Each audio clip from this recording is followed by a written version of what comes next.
everybody. Randy Patterson here with Boomerocity. If you've followed Boomerocity for very long at all, you know that we love Foreigner. We've been following them for years. In fact, the first review I ever did of them was at a concert I went to in Dallas, Texas, not long, in the first couple of years that I had launched Boomerocity. And they were one of the three bands that was on tour, Journey being the other. I was actually a guest of Jonathan Cain at that particular show, and that was almost 12 years ago.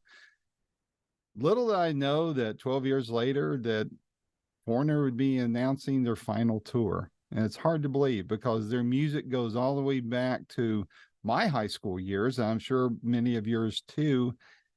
And their music has been such a huge part of the soundtrack of our youth that it's really hard to grasp that they're going to actually quit touring.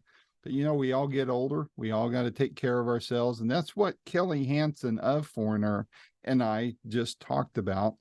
And the decision behind this being their final tour, what to expect at those shows, and maybe even a little bit of what Kelly's going to be doing. So Kelly Hansen has spoken with us before. This will be the third time that I have had the privilege of speaking with him. Of course, you know, other interviews I've done with the band, there have been Jeff Pilson, the bass player, and of course the band's founder, Mick Jones, who, you know, what an icon he is. So anyway, Foreigner is very special to Boomerocity. We hate to see that they're hanging it up, but we certainly understand why. We want them to have the best of health and the best of the rest of their days. So without any further ado, here is the final interview with Foreigner's Kelly Hansen. Until next time, this is Randy Patterson with Boomerocity. Take care and stay healthy. So, hey, thank you for taking the time to meet with me. But I have to admit, man, I hate that it's to talk about Foreigner's final tour, man. What led up to that? Well, you know, I've been doing this for close to 20 years, and that's 9 months a year, every year on the road. And it's when you're on the road, it's when you're a vocalist, it's basically 24 hours a day having to concern yourself with your voice. Mm-hmm. And you don't get a day off. You know, it's like you have to think about that every day so I can deliver the best I can for the audience. And it gets harder and harder every year. These are really demanding songs vocally. Yes, they are. And I thought the choice is we can stop when we're on top and presenting these songs the way they deserve to be, or we could continue going on and get older, and I could deliver these songs less than. Mm-hmm. Mm-hmm. Well, that makes sense. And, you know, there are some artists and bands out there who probably should have followed that same line of wisdom there and haven't, you know, so. You know, there's all kinds of people, and I sometimes I find it interesting that, as you say, you see a band that you say to yourself, maybe they shouldn't be out there, but you know, you never know what that person's circumstance is. Maybe that's what drives them. Maybe they need that in their life. Maybe they had too many divorces and they need the money. I don't know, but everyone has their own reasoning for that. Well, you know, Kelly, you said that, and this is going to make me jump ahead on the question because it leads to something that I've, as a fan, observing you and the band over the years, that has become, especially during the pandemic, and I mentioned this the last time you and I spoke, one thing that really strikes me about you guys in the band and the organization is how compassionate and how community oriented you guys are. I mean, during the pandemic, you did the sale to try to keep, you know, help the roadies. I mean, you're the only band I ever heard about doing that. And that speaks volumes to the kind of heart and soul that all of you guys are. And now with this, you know, this choir initiative that you're doing through the Grammy Foundation, I mean, that is another stellar example of reaching out to the community, but your compassion that you just expressed regarding other artists exemplifies that too. So back to this choir thing. Tell me the story behind that. What drove this, especially for this final tour? Well, you know, we've been working with the Grammy Foundation for more than 10 years. Almost 15 years, I might say. Hmm. and they've been working with us to bring choirs on stage to sing with us during "I Want to Know What Love Is" for many years, which has been really great. And Hmm. but when the pandemic hit, we couldn't do the same thing. We couldn't have a bunch of teenagers coming on stage and singing with us during the pandemic. We had some really tight protocols, Right. which designed to be able to have us continue shows to be, not only for the fans but also to keep everybody working and the crew working and all that kind of stuff. And if I get sick uh, with COVID, then everything stops. So Right. we had to come up with a different way to do things. So we came up with the idea of having when we start doing this official farewell Live Nation farewell tour on July 6th in Atlanta. Um, Loverboy's going to open, but before Loverboy, we're going to have several choirs in each market open for us, and then one of those choirs will be voted in some way a winner, and they will receive a prize from our partners Bose. They'll get an L1 PA system, and all the participating choirs will get a donation.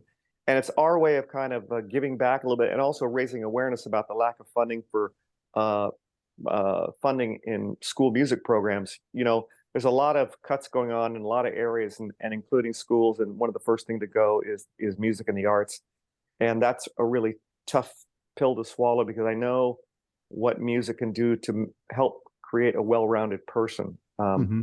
When you listen to an aria um, or an R&B song for the first time, and it takes you away from maybe your little bubble of the world and expands your horizons, it makes you a more well-rounded person. And I hate to see those funding cuts happen. So this is our way of kind of bringing some attention to that and helping out these choirs along the way.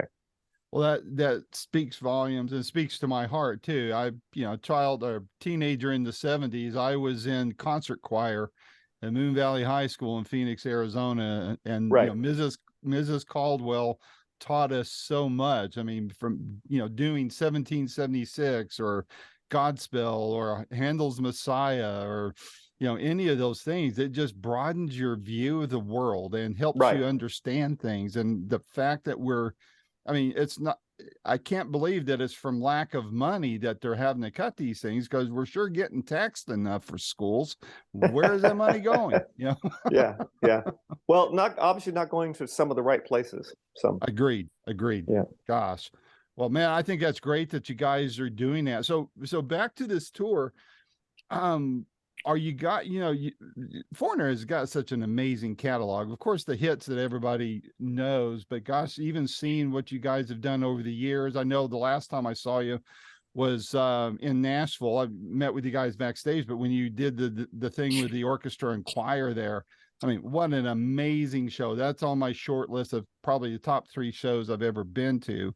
And so you guys are very innovative. You like to mix things up a bit. What can fans expect from this tour that maybe they haven't seen before or haven't seen in a very long time from Foreigner? Is there anything different?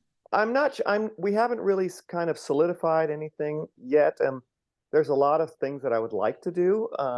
It's difficult though because many times you're constrained by time Mm-hmm. and by curfews and things like that. And so we'll be dealing with that. But I mean, there's a lot of songs that we've done over the years that we don't do regularly.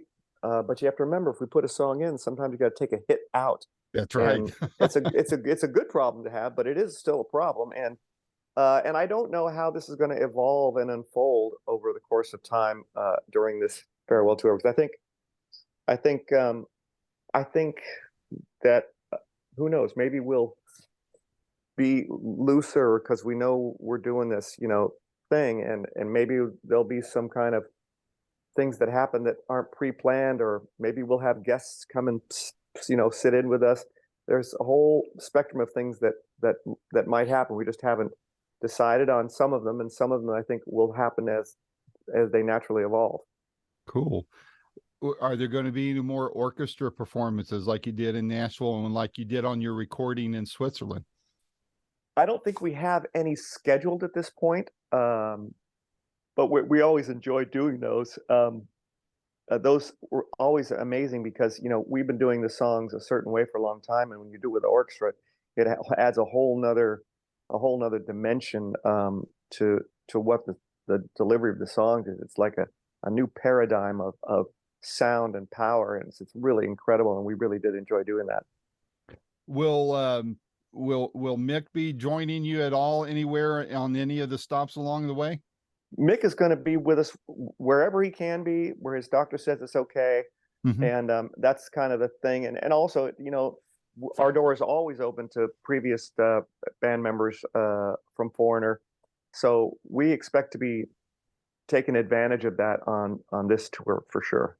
I know I've heard a lot of rumblings among fans that they're hoping for that. So that would be cool. And again, shows the band's graciousness. And that again, I think you guys will go down as one of the most thoughtful and gracious bands around, despite some of the unnecessary press that it percolates. I think those are just troublemakers anyway. So, but so just curious, and I don't know if you could talk about this or not, but you know, again, I keep referring back to Nashville, and you did this amazing thing. I mentioned it the last time we talked. This amazing thing where on the pre-show, when you were for the VIP visit that was going on, you rolled out this amazing Indian cuisine and was talking about it and all that. I mean, I have to ask, after the touring's done and you're off the road, are you going to be opening up a restaurant or anything like that? I could almost see that happening. I will not open a restaurant. That's way too much work. Ask any restaurateur. But I do really enjoy cooking, and maybe there's something I'll be doing with that. I'm not sure. And you know, when you talk about Nashville and Indian food, you know, I gotta give a hands up to Manit Chauhan, who did those hors d'oeuvres for us. She was exceptional, and I learned a lot just from sampling her food, and then went to her restaurant there in town, which I really enjoyed. Well, it was wonderful. I learned a lot just from that visit, and you know, got my picture taken with you. I love it. I show it off every once in a while, especially when I'm plugging something you guys are doing. But you know, I know you got a lot going on. You're over in Europe right now, so I want to close out by Kelly by saying, first of all, thank you for taking the time.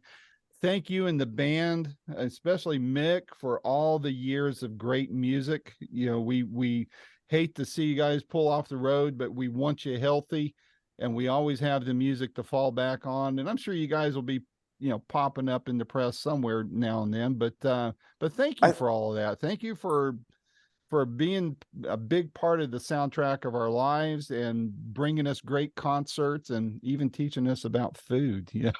Well, you know, thank you for that. But you know, I just want to make it very, very clear that we have never taken this for granted, and we understand how fortunate we've all been to be able to have this ride together, and that is not lost on us. And that the sweetness of us being together with an audience on stage is something that I'm going to miss. And and I'm, like you said, I'm sure there might be some special events or something like this or that, but this idea of touring 9 months a year is the thing that's going to come to a close. You know, it's a big deal, because when you decide, some people say, well, why don't you just go and do 4 weeks during a summer, you know, every summer or whatever. But the issue with that is that the crew and the band all have to somehow make a living. Yep. I lost you. Kelly.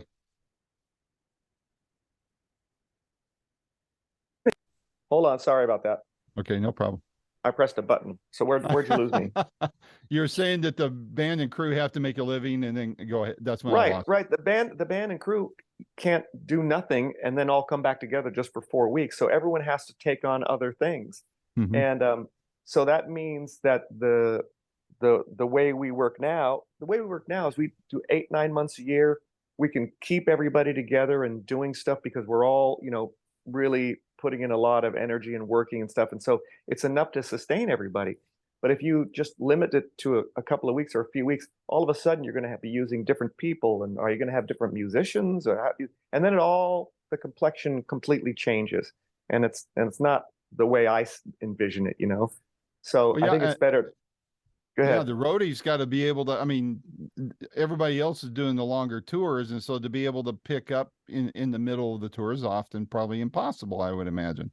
Right. That's the thing. Is like once because if the year starts in March, it's hard to go, oh, I'm going to be free for a month in the summer. Um, you're probably going to be working with whoever you're working with, and that's kind of the way it goes. So Yeah, it's a very hard. It's been a very hard and long thought out process about making this decision, and for me, I kind of want to live a life and enjoy my family and my friends and spend time with my wife and hmm be able to stoke up life because you know what? For the last 40 years of my life, I don't come home from work at 5 in the afternoon or 5 in the evening and hang out at home. I'm on the road, yeah. and I've done this for 46 years, something like that. It's 43 or 46 years. So I think it's not unfair for me to say, it might be nice to enjoy things before it's too hard to enjoy them anymore, you know?